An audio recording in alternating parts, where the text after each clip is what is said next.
Kamukha pa talaga, Tris. I think dito kami. Emergency parking right here.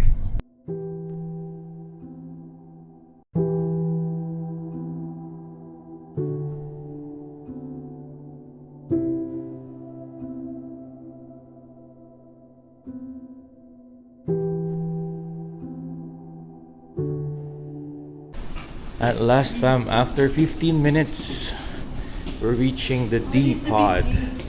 The D section. Yeah. Wait.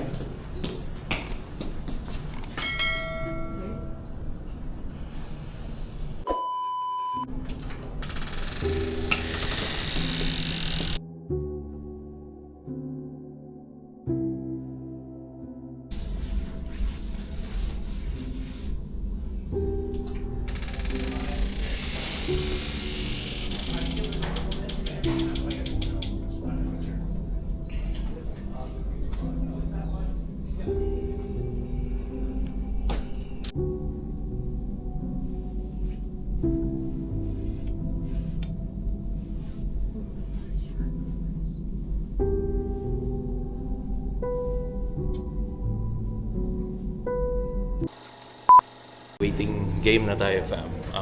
Lumabas ako just to extend muna yung sa parking.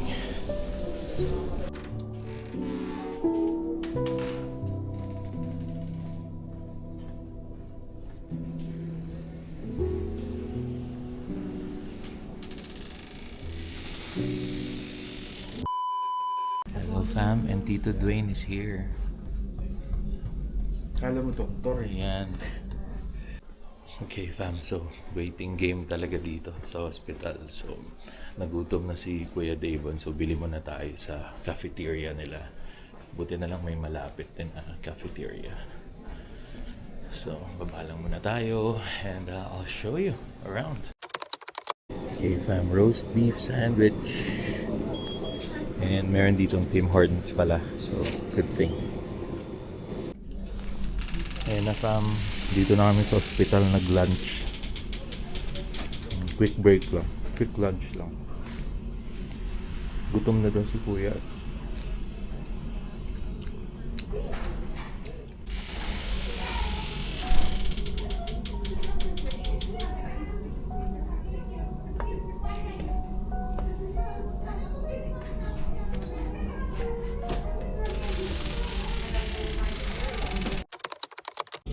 Yan, fam, nandito na kami sa isang room facility nila. So, checking lang nila si Davon.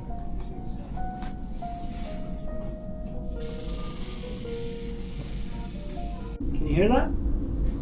Go like this. Good. Look this way. Push my hand. Push. Good. Yan, fam. So, nandito na kami. Prepare na kami para i-stitch si Kuya. Kuya, are you good?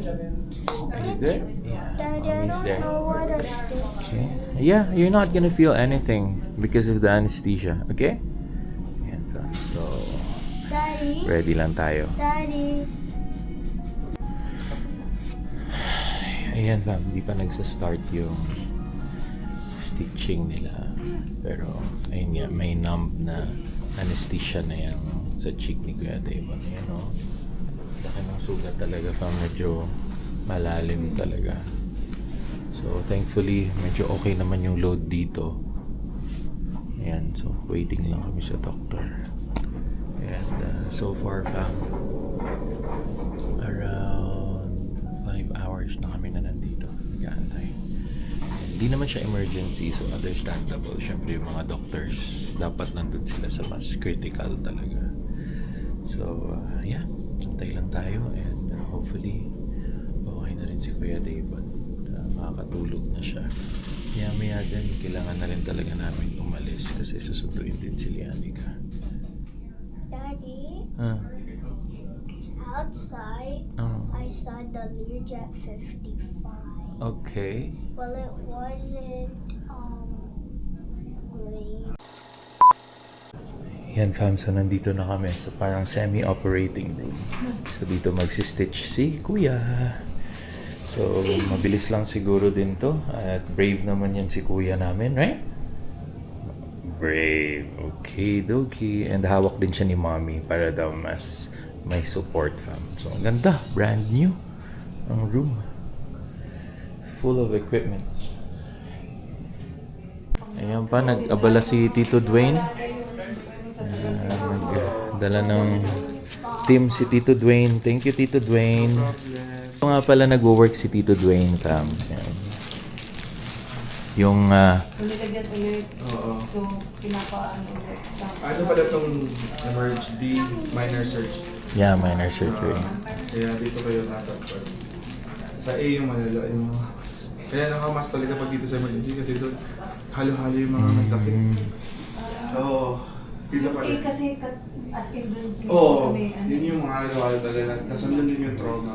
Tapos yung nakikita talaga yung parang Grey's Anatomy talaga. Doon. Yung ganun talaga. Oo. Malala talaga doon. Maybe that's not your boss.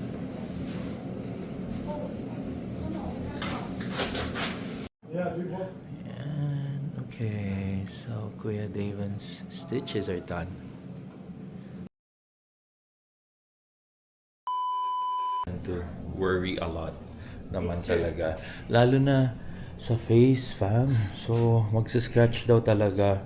So, good thing, mabait talaga si nurse or si doc. Sabi niya, basta mag-hat lang. Siyempre, wag siya Away masyadong from magpainit. masyadong sun. Pero hindi naman natin yan mapigilan, fam. And anyway, at least guy siya. So, after this, lilinisan lang si Davon kasi may mga dugo-dugo siya dito. Then after that, hindi naman daw kailangan i-dress pa. Basta wag lang daw mag-pause and all. Clean lang, dry. Ayan, so...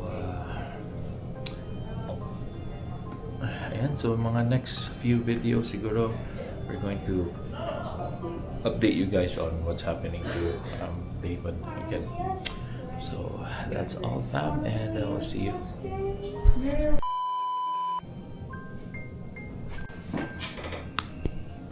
Feel good? Okay, fam, the dressing is done. Alright, so pinapapunta na tayo sa waiting room. So we're done here. All good, na-dress na si David. Ang babait ng mga staff dito. So, thank you, Peter Lohit. Thank you. Nandito na kami sa sasakyan. Kakalabas lang namin ng ospital. Ang tagal ng pinag-intay namin, Father, dito sa Ilang hours din. aksidenteng 11. to. Alas 4 na ngayon, fam. So, 5 hours kami nag-antay. Yeah. I thought parang kaya ng 2 hours, 2 hours, lang. So, 3 kumuha hours. lang ako ng $10 na Parking. parking. Yun pala, dapat pala. Yung Max lesson pala na. yun dito. Na Max na agad. pupunta kayo ng hospital, max na agad na parking. Yung $15 na agad. In our case dito sa Peter Lloyd, $15, 24 hours na. So, dapat pala yun ang kinuha ko. So, napamahal pa ako tuloy. The $30 or $35. Yeah, kasi yung per total. 1.5 Right. hour lang yung Right. So, Inaano but na. nonetheless, we're thankful. Yan lang yung binayaran namin. At the end of the day, okay yung service talaga. It's just that Busy madami lang talagang talaga. tao. Yeah. Busy. So, we could agree dun sa mga observations na mga kababayan natin and experts na medyo overwhelmed talaga ang healthcare system. Yun nga, minor surgery pa lang yan, fam. Medyo busy na. How much more yung sa ibang sections na Yeah. may trauma, may A section daw yun. Yeah, yung Sabi ni pinaka-emergency Ray, talaga. Emergency. Ayun, so, thank you again, still, Canada, for Yeah. a very great service. Ang bait ng nurse, ang bait ng doktor. Tsaka Wala good- kaming masabi, Yeah. masabi sa service. It's just that you just need to wait. And good for thing your din, turn. parang kakabukas lang nung parang wing na yon ng Peter Lohing. New buildings daw, so brand new last week lang inopen. So question nga namin ni Donna, Paano kung brand hindi new open? to? Okay, new section to. Alright. Ang tagal na namin naghintay sa new Yeah. section na yon. Anong mga pasyente dati? Nung unang, Kasi fam, puno eh. yeah, Puno. puno talaga. Ayun, so at least na naging okay naman yung stitches ni Davon. Talagang Ewan ko, hindi ako makatingin while doing it. Pero si daddy ang tumitingin. Kasi nasa dibdib ko si Kuya Davon. They suggest to do that para daw ano yung security ng bata. Stable. Di siya Stable, yeah. paparik-parik. Yeah, so ganito pala yung feeling mga Diyos ko, first time kong makapunta ng ospital dito sa Canada. And ang last kong punta actually ng ospital is 4 years ago nang Singapore. ipinanganak ko si Lianica sa Singapore. Yun yung last ko. And ayun. Pero yung mga gantong incident parang first yun time. nagbayad tayo ng mahal. Yeah. Ito libre tayo. Ito libre. So, pwede. joking aside yun. Pero, yeah. Hindi naman nakaka-trauma, pero parang hindi ako sanay kasing pumunta ng ospital. And I hate going to the hospital. Parang as much as possible. Pero, syempre, pag mga gantong insidente, kailangan talaga natin. And especially for kids. So, i-walk through mo kung ano yung ginawa ng doctor or nung nurse kanina.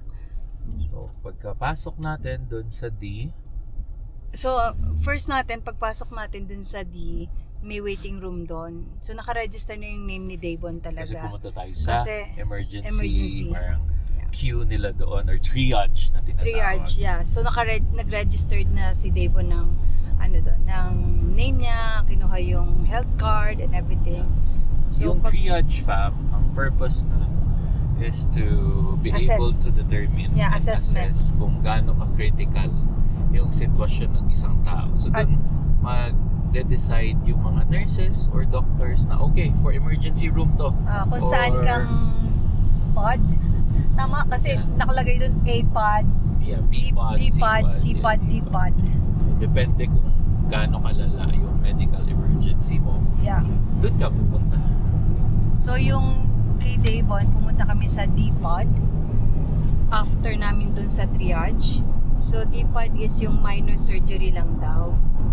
So, pagpunta namin dun, we just need to wait for the nurse to be called. Ang tagal din namin kasi medyo marami nga din talaga. So first wait natin is 2 hours. 2 hours, ganyan. Then, 2-3 hours. Tinawag Tapos, kayo. after nun, pumunta yung nurse, chinek yung sugat ni Davon. Doon na nag-start na lagyan ng numb gel. Medyo matagal na din nag-intay, ilang oras ulit, mga an hour plus. So, chinek ulit ng RN, nung nurse bago kami papasukin dun sa parang room to stitch kasi i-check kung may nakakaramdam pa ba si Davon. Pero dahil nga medyo natagalan na siguro, may nararamdaman pa daw si Davon nung pinupok. So naglagay ulit ng another numbing gel. So nag-wait na naman kami ng another half an hour siguro, no? Half to 1 hour. Ganyan.